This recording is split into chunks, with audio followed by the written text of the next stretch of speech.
സമരം ശക്തമാകുമ്പോൾ ആശാ വർക്കേഴ്സിനെ നേരിടാൻ ഒരുങ്ങുകയാണ് സർക്കാർ. എല്ലാ ആശമാരും അടിയന്തരമായി ജോലിയിൽ തിരികെ പ്രവേശിക്കണം എന്നാണ് നാഷണൽ ഹെൽത്ത് മിഷന്റെ ഉത്തരവ്. ആശാ വർക്കേഴ്സിന്റെ സമരത്തിന് പിന്നിൽ BJPയും അരാജക ശക്തികളാണെന്നും ആരോപിച്ച് CPM നേതാക്കൾ രംഗത്തെത്തി. 16 ദിവസം കഴിഞ്ഞ ആശാ വർക്കർമാരുടെ സമരത്തെ അടിച്ചമർത്താനുള്ള തന്ത്രങ്ങളാണ് സർക്കാർ ഇപ്പോൾ ഒരുക്കുന്നത്. NHMന്റെ പുതിയ ഓർഡർ പ്രകാരം ആശാ വർക്കർമാർ ജോലിക്ക് ഹാജരായില്ലെങ്കിൽ അവിടെ പകരം സംവിധാനം ഒരുക്കാനാണ് നിർദ്ദേശം നൽകിയിരിക്കുന്നത്.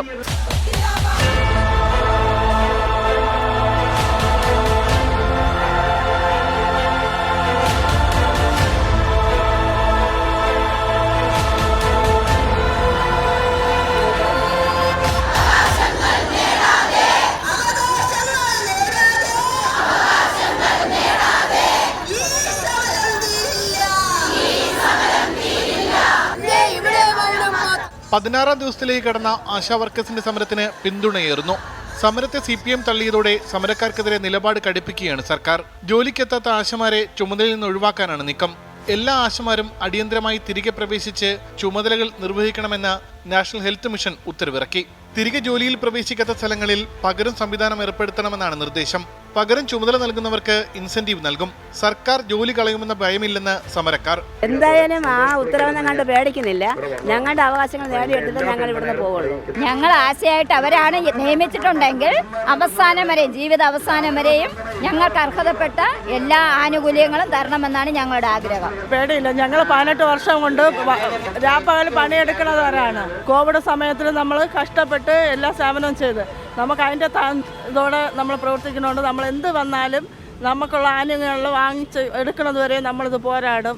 ഒരിക്കലും ഞങ്ങൾക്ക് പേടിയില്ല. വിജയം വരെ സമരം ചെയ്യും ഞങ്ങൾ. അതേസമയം സമരത്തെ തള്ളി CPM നേതാക്കൾ രംഗത്തെത്തി. നല്ലപോലെ അരാഷ്ട്രീയ അരാജകത്വ വിഭാഗം അതിൻ്റെ പിന്നിലുണ്ട്. പക്ഷേ ഏത് സമരത്തെയും ഞങ്ങൾ തള്ളി പറഞ്ഞിട്ടില്ല. പക്ഷേ തെറ്റായ വഴിയിലേക്ക് അതിനെ നീക്കി ഈ ആശാ വർക്കർമാരെ ഇവിടെ തെരുവിൽ ഒരു ഉപകരണമായിട്ട് ഉപയോഗിക്കാൻ വേണ്ടിയിട്ടാണ് പലരും ശ്രമിച്ചുകൊണ്ടിരിക്കുന്നത്. അതാണ് ഞങ്ങൾ ഇതിൻ്റെ ഭാഗമായിട്ട് പറഞ്ഞത്.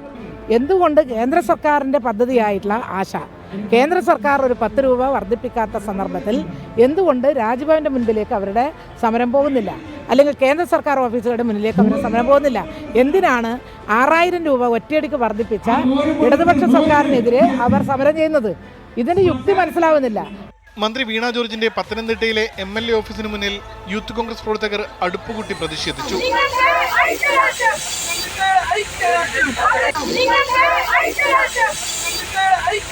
സെക്രട്ടേറിയറ്റിന് മുന്നിലെ സമരത്തിന് പിന്തുണയുമായി തൃശൂരിൽ ആശാ വർക്കേഴ്സ് പിച്ചയെടുത്ത് സമരം നടത്തി.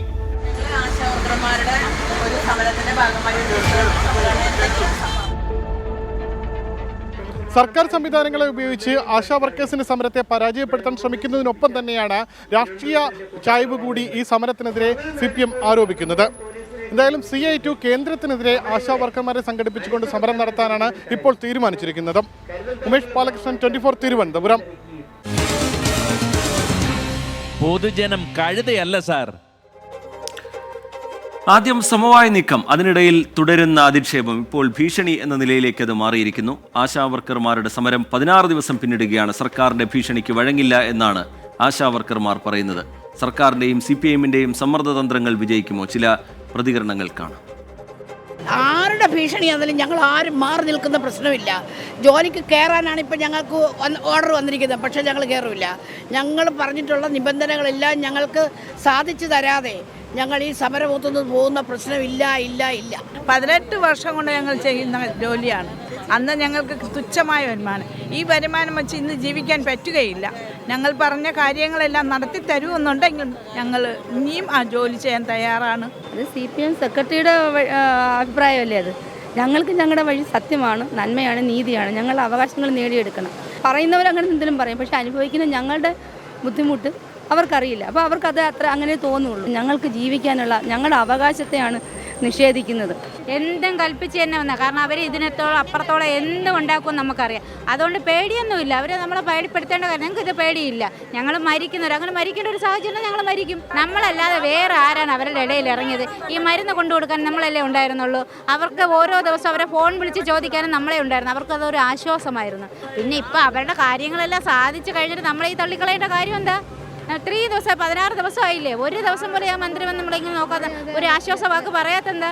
അവർക്ക് പേരും പ്രസിദ്ധി എടുക്കാൻ വേണ്ടി നമ്മൾ ആശാമാരെ അവരുടെ മുൻപന്തിയിൽ, അത് കഴിയുമ്പോൾ കറിവേപ്പില എടുത്ത് കളയും പോലെയാണ് ഞങ്ങൾ ചെയ്യുന്നത്.